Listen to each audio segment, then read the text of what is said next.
მოგესალმებით, დღეს ვისაუბრებ ძალიან მნიშვნელოვან საკითხზე ფსიქოონკოლოგიაში, რომელიც არის ფსიქოემოციური პრობლემები, შფოთვითი აშლილობები, დეპრესიები და რაც მთავარია ტრანსფორმაციის პროცესი. ვისაუბრებ საერთოდ რატომ ხდება, რომ ფსიქოლოგიური პრობლემები იწყება ონკოლოგიური დაავადების დროს, რაში გვეხმარება ეს და რა შეიძლება გავაკეთოთ.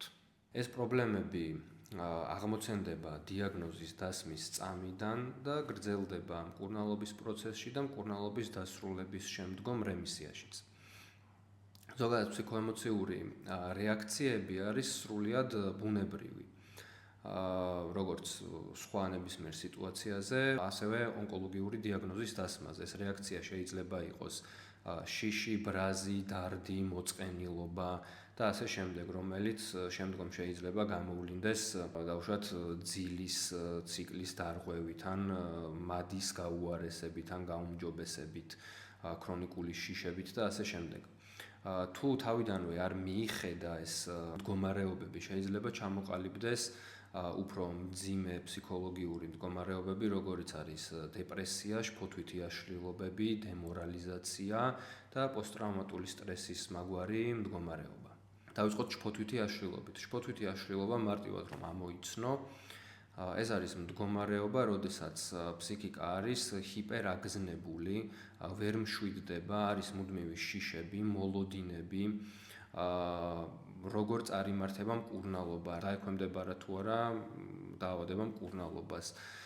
შეიძლება გამოვლინდეს როგორც თავის არიდება, სიმსივნესთან დაკავშირებულ საკითხებზე საუბრის, ან შიში ექიმის ნახვის და შეიძლება პაციენტი თავს არიდებდეს ექიმთან კონსულტაციას ან მკურნალობაზე მისვლას.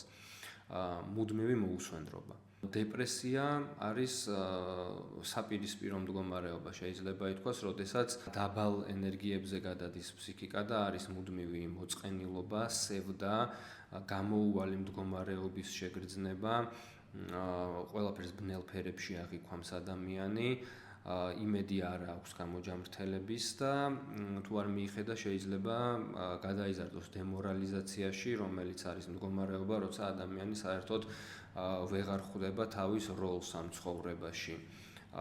ვერ ხვდება საერთოდ რატომ უნდა გააგრძელოს ცხოვრება და ამ დროს ხშირი არის სუიციდური აზრები და მიდრეკილებები.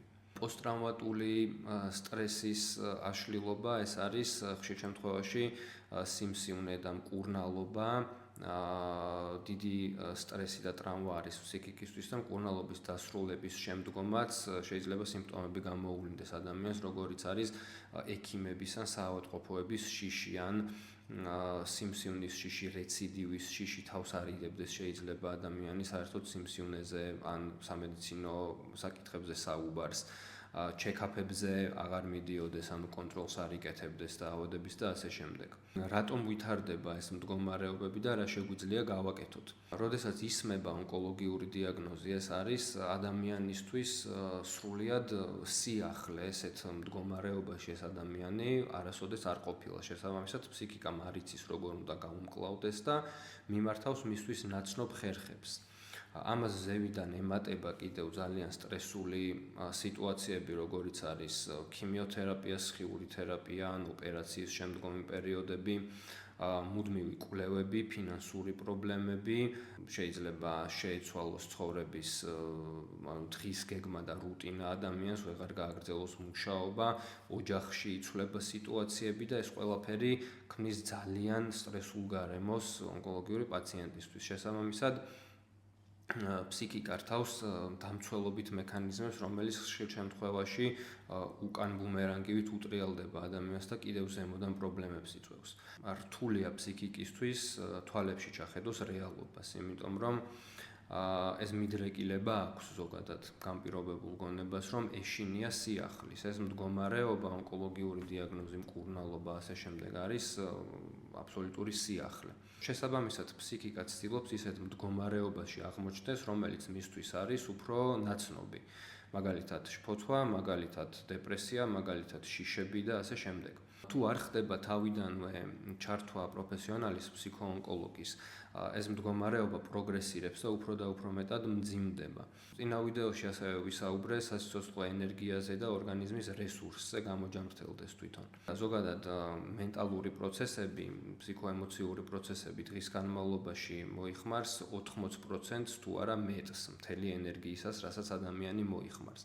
შესაბამისად, როდესაც ფსიქიკა არის შფოთვის მდგომარეობაში ან დეპრესიის მდგომარეობაში, ჭამს, ესე ვთქვათ, მთელ სასიცოცხლო რესურსს. შესაბამისად, აღარ რჩება იმის ბერკეტები ორგანიზმს, რომ ებრძოლოს დაავადებას. ნებისმიერი ჯანდაცვის სფეროში მომუშავე ადამიანის მოვალეობა და მისია არის, რომ დავეხმაროთ ადამიანს, რომ გამოჯამრთელდეს, ხო?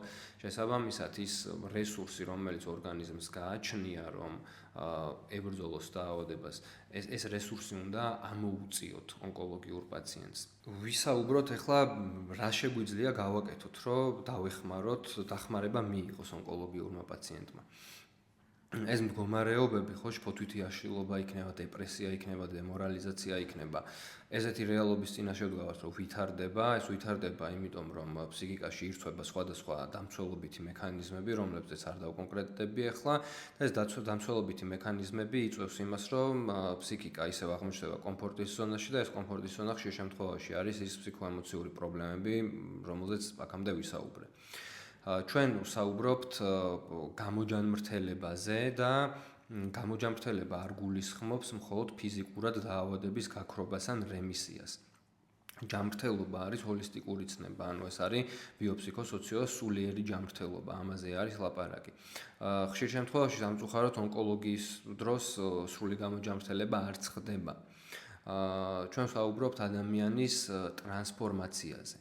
ადამიანის ტრანსფორმაციაზე თუ საუბრობთ, მაშინ ამ ადამიანს უნდა მივეხმაროთ, რომ გამოვიდეს ამ ფსიქოლოგიური პრობლემებიდან, რომელიც ზემოდან ემატება კიდე სიმსივნურ დაავადებას და ხელს უშლის ორგანიზმს, რომ თავისი თავი გამოიჯამრთელოს, ანუ ის რესურსი, რომელიც ორგანიზმს აქვს, რომ დაავადებას ებრძოლოს, არ უნდა მოხმარდეს შფოთვას და დეპრესიას. ეს არის პირველი ნაბიჯი. როდესაც ფსიქოონკოლოგი ერთვება გამოჯანმრთელების პროცესში, რომ აი ამ მძიმე ფსიქოემოციური მდგომარეობიდან გამოვიყვანოთ ადამიანი. შემდეგი ეტაპი, რაც ბევრად უფრო მნიშვნელოვანი არის და ეს წარმოადგენს საერთოდ მიზანს ხომ მკურნალობის, არის რომ ადამიანმა გაიაზროს და გააცნობიეროს ის მდგომარეობა და ის გზა, რომელზეც იმყოფება. აი ცოტა დადებით მხარეზე ვისაუბრებ, ახლა აქამდე თითქოს მხოლოდ პრობლემებზე ვისაუბრე. ძალიან ხშირი არის პოსტტრავმატული ზრდა, ესეთ ტერმინს შემოვიტან. ეს არის, როდესაც სიმსივნე ხდება კატალიზატორი ტრანსფორმაციის.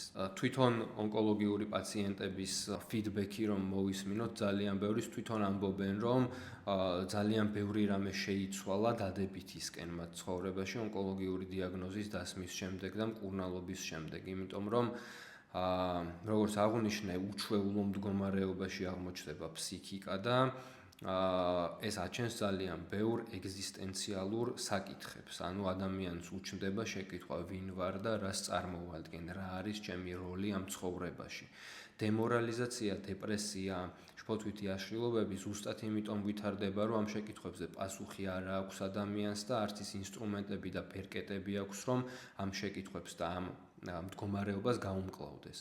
ჩვენ ზუსტად ამ ინსტრუმენტებს ვაძლევთ ადამიანს, რომ ეგზისტენციალური საკითხები არ გარდაიქმნას ტანჯვად, რომელიც მერე ფსიქოლოგიურ ტანჯვად გარდაიქმნება და მერე ფიზიკურ ტანჯვას კიდე უფრო აძლიერებს. პირიქით, ადამიანს ვეხმარებით, რომ თვითონ ჩაუღრმავდეს საკუთარ თავს და თვითშემეცნების პროცესში შევიდეს.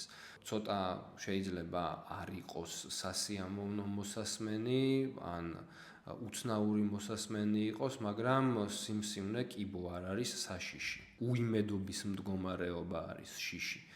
საშიში არ არის, იმიტომ ვამბობ, რომ როდესაც გაცნობიერებული აქვს ადამიანს, რაში იმყოფება სიმსივნე, რა არის, რა შედეგები შეიძლება მოყვეს, შიში ავტომატურად მცირდება და ადამიანი თავისით მიდის იმ გზაზე, რომელზეც უნდა მიდიოდეს, იმ გზაზე, რომელზეც დგას, რომელსაც ვერ გაექცევა.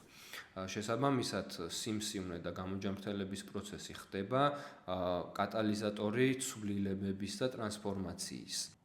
ბევრია სალაპარაკო ამ საკითხებზე, ძალიან გასაზრდელი არის ცნობიერება სიმსივნესთან და ფსიქოონკოლოგიასთან დაკავშირებით ჩვენ სოციუმში. შესაძლებელი არის და გადასახედი ბევრი ის რწმუნებულება, რომელიც გვაქვს სიმსივნესთან და ზოგადად ადამიანის ფსიქიკასთან და დაავადებასთან ჩამოყალიბებული. ამიტომ დავაანონსებ კიდევ ერთხელ აუცილებლად ივნისში ჩავატარებ უფასო workshops, რომელზეც თავისუფალი იქნება დასწრება, უბრალოდ ადგილები შეზღუდული არის, დეტალებს მოგაწვდით და ამ workshop-ზე შეგეძლებათ შეკითხვების დასმაც და ერთად გავივლით იმ საჭირბოროტო საკითხებს, რომელიც აი ამ სფეროს გარშემო ტრიალებს. მადლობა მოსმენისთვის, გისურვებთ ჯანმრთელობას.